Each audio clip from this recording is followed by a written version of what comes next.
आज का विषय है स्वर्ग नरक। आइए इसे विस्तार से समझते हैं। ईश्वर बड़ा दयालु है। उसने प्राणियों को भरपूर स्वतंत्रता दी है कि वे इच्छापूर्वक कार्य करते हुए सच्चित आनंद की प्राप्ति करें। जो लोग गलती करते हैं उनसे परमात्मा क्रुद्ध नहीं होता और न किसी द्वेष भाव से दंड देता है, वरन उसने ऐसी व्यवस्था कर रखी है कि जीव अपनी त्रुटियों से अनुभव प्राप्त करे और आगे के कार्य के लिए अधिक योग्यता प्राप्त करे। स्वर्ग नरक की रचना इसी दृष्टिकोण से की गई है। न्यायमूर्ति जज किसी को जेलखाने में बुरी नियत से नहीं भेजते। उनकी हार्दिक इच्छा यह होती है कि वह आदमी त्रुटियों का परिणाम अनुभव करे और इससे शिक्षा ग्रहण करके भावी जीवन को उत्तमता से बिताने का प्रयत्न करे।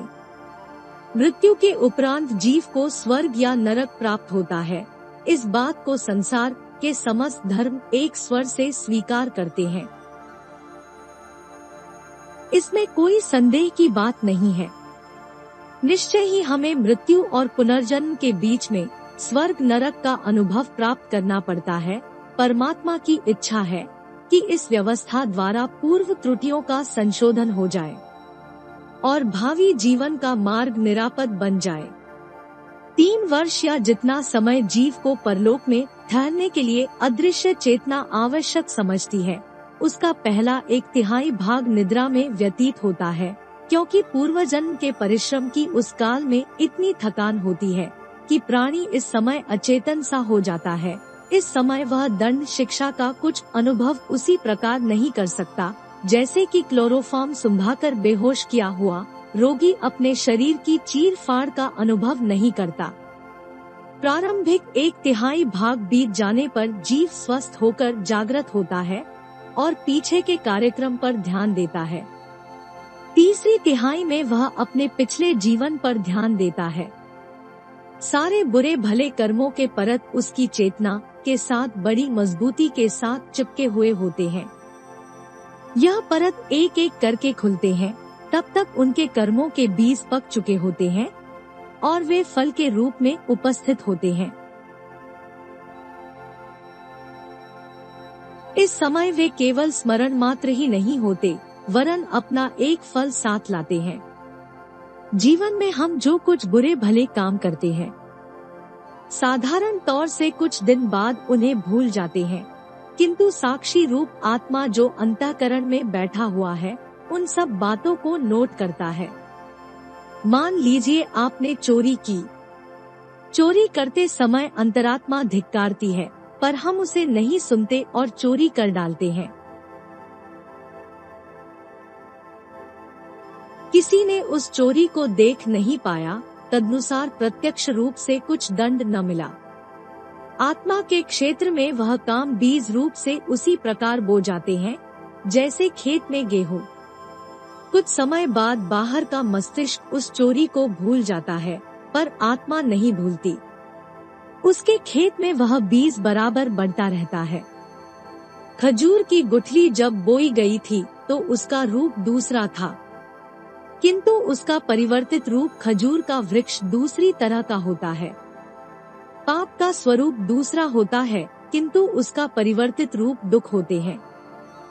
नरकों का वर्णन अनेक प्रकार से होता है। विभिन्न धर्मावलंबी उनकी रूपरेखा में कुछ फर्क बताते हैं। कुंभी पाक, वैतरणी, रौरव, दोजक, हेल आदि के वर्णन कुछ अलग है।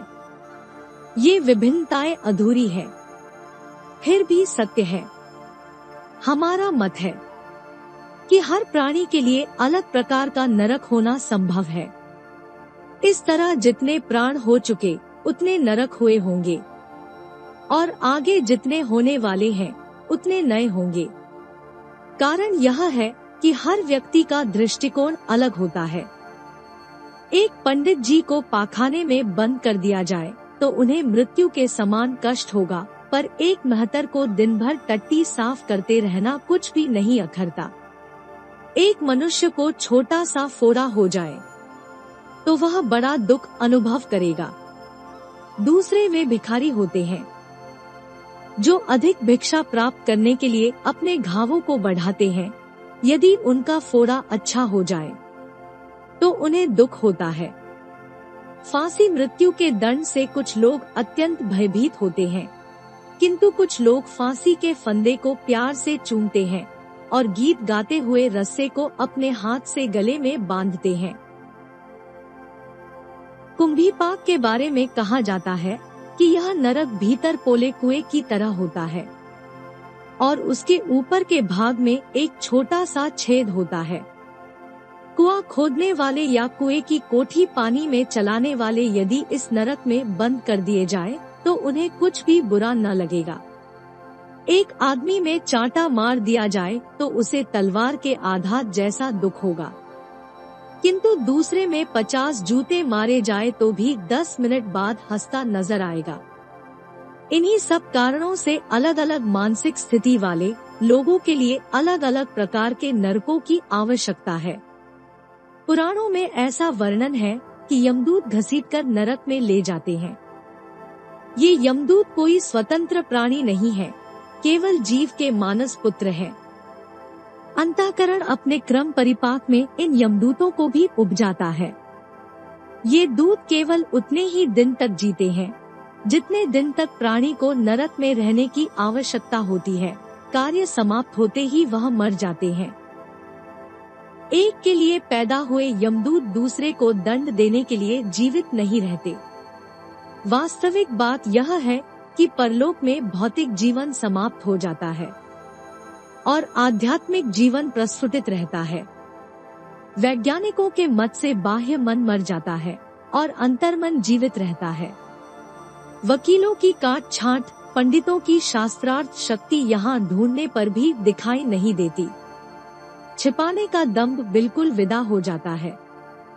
जिस अंतरात्मा में पाप बीज बोए थे वह खेत प्रौढ़ रूप से उस प्रकार सचेत हो जाता है जैसे कि जीवित अवस्था में बाह्य मस्तिष्क, मन, बुद्धि, चित्त, अहंकार का चतुष्टय, 10 इंद्रियां, इन सब के सम्मिश्रण से बना हुआ सूक्ष्म शरीर उस समय वैसा ही अचेतन रहता है जैसा कि जीवित अवस्था में गुप्त मस्तिष्क। हम देखते हैं कि एक मैस्मेरिज्म करने वाला बाहरी मस्तिष्क को निद्रित कर देता है और भीतरी मस्तिष्क को यह आज्ञा देता है कि तुम पानी में तैर रहे हो, तो वह व्यक्ति बिल्कुल यही अनुभव करता है कि मैं पानी में तैर रहा हूँ। सचमुच पानी में तैरने और इस झूठ मूठ के तैरने में रत्ती भर भी फर्क उसे मालूम नहीं होता।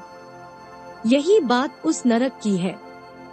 उस नरक की, उन यमदूतों की कोई अलग सत्ता नहीं होती और न परलोक में कोई अलग न्यायाधीश, जज, मुंशी, पेशकार बैठते हैं। प्रतिदिन अरबों खरबों जीव मरते हैं। इन सबको दंड देने के लिए उनसे दूने चौगुने तो यमदूत चाहिए और असंख्य दफ्तर, जेलखाने, नरक आदि। इतने अलग बखेड़ों का स्वतंत्र रूप से होना किसी प्रकार संभव और सत्य दिखाई नहीं पड़ता। बेशक हर व्यक्ति के लिए अलग अलग नरक हो सकते हैं, क्योंकि वह उसके साथ पैदा होते हैं और नष्ट हो जाते हैं। अंतरात्मा में जमे हुए पाप संस्कार प्रकाश के रूप में जब प्रकट होते हैं तो इतनी शक्ति रखते हैं कि सूक्ष्म शरीर को बलात् उसके सन्मुख आना पड़ता है। सर्प के नेत्र तेज से खींचकर पक्षी उसके मुख में चले आते हैं। संभव है कि वे अपने मन में उस समय ऐसा ख्याल करते हो कि हमें कोई स्वतंत्र जीव पकड़े लिए जा रहा है। कर्मफल की भोगनीय शक्ति द्वारा फल पाने के लिए आकर्षित किए जाते समय संभव है सूक्ष्म शरीर ऐसा ख्याल करता हो कि यमदूत मुझे पकड़कर खींचे लिए जा रहे हैं।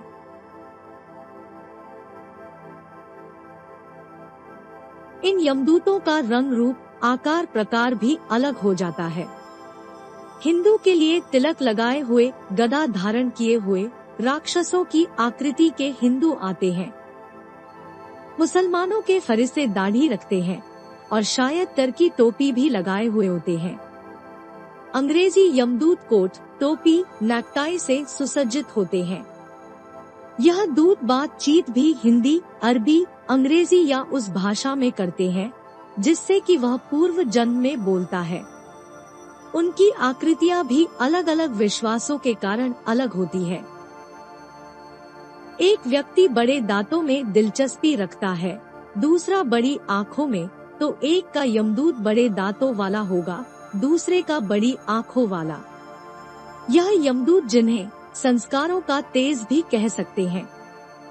सूक्ष्म शरीर उसकी इच्छा के विरुद्ध भी दंड देने के लिए हाजिर करते हैं। दुष्कर्मों का फल है दुख। सूक्ष्म शरीर को वेदना, पीड़ा, कष्ट देने के लिए अंतरात्मा एक स्वतंत्र नरक बना देती है।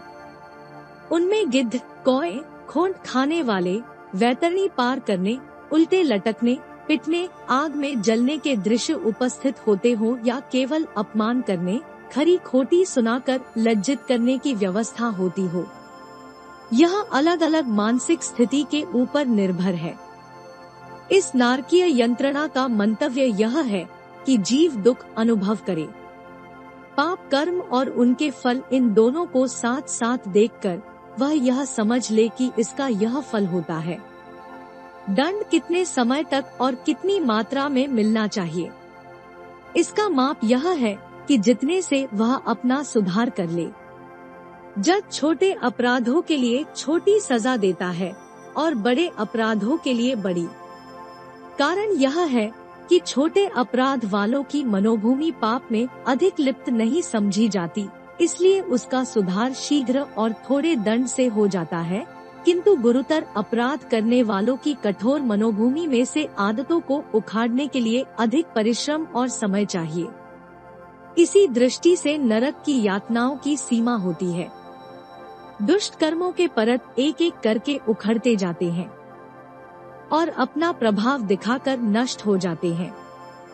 सूक्ष्म शरीर में इंद्रियां भी होती है और मन भी, इसलिए शारीरिक पापों के लिए शारीरिक दंड और मानसिक पापों के लिए मानसिक वेदना प्राप्त होती है। जैसे कि अधिक खा लेने से अपने आप पेट में पीड़ा होती है, मिर्च के सेवन से अपने आप दाह होता है, वैसे पाप कर्मों का फल प्राप्त करने की व्यवस्था अंतरात्मा स्वयं में भी कर लेती है। इसके लिए किसी दूसरे की जरूरत नहीं पड़ती। जो पाप प्रकट हो जाते हैं उनका फल तो प्रायः जीवित अवस्था में ही मिल जाता है, किंतु जो पाप भुगत नहीं पाते उनको परलोक में भुगतना पड़ता है। प्रभु ने ऐसी व्यवस्था की है कि नवीन जन्म धारण करने से पूर्व ही जीव अपने पिछले अधिकांश पापों को भुगत ले और अगले जन्म के लिए पवित्र होकर जाए, ताकि अगला जीवन इन पाप भारों के दुष्परिणाम से मुक्त हो। सेनापति अपने घायल सिपाहियों को तब तक अस्पताल में रखता है जब तक उसके घाव भर न जाए, क्योंकि यदि घायल को ही पुनः युद्ध में भेज दिया जाए तो वह सेनापति का उद्देश्य पूरा न कर सकेगा। उसके लिए हथियार चलाना तो अलग रहा, अपने घावों की कराह से ही फुर्सत न मिलेगी। इसलिए कुछ विशेष अवस्थाओं को छोड़कर, जिनका वर्णन पुनर्जन्म अध्याय में होगा, प्रायः सारे पाप परलोक में भुगते जाते हैं और जीव निर्मल बन जाता है। नरक का केवल इतना ही लाभ नहीं है कि पाप क्षीण हो जाए, वरन यह भी उद्देश्य है कि आगे के लिए बुरी आदतें छूट जाए और गलती के परिणाम का स्मरण रहे। चोरी करते समय चोरों के कंठ सूख जाते हैं, दुराचारियों के पांव कांपने लगते हैं, हत्यारों की धुकधुकी चलने लगती है। यह पूर्व जन्मों में प्राप्त हुए दंडों का सूक्ष्म स्मरण है। पर हाय, लोग उस आंतरिक आवाज को बिल्कुल भुला देते हैं और फिर उसी पाप के पैशाचिक फंदे में फंस जाते हैं। इस पुस्तक के अन्य अध्याय सुनने के लिए डिस्क्रिप्शन बॉक्स में दिए गए लिंक पर क्लिक करें। For more videos visit our channel. Please like, share and subscribe.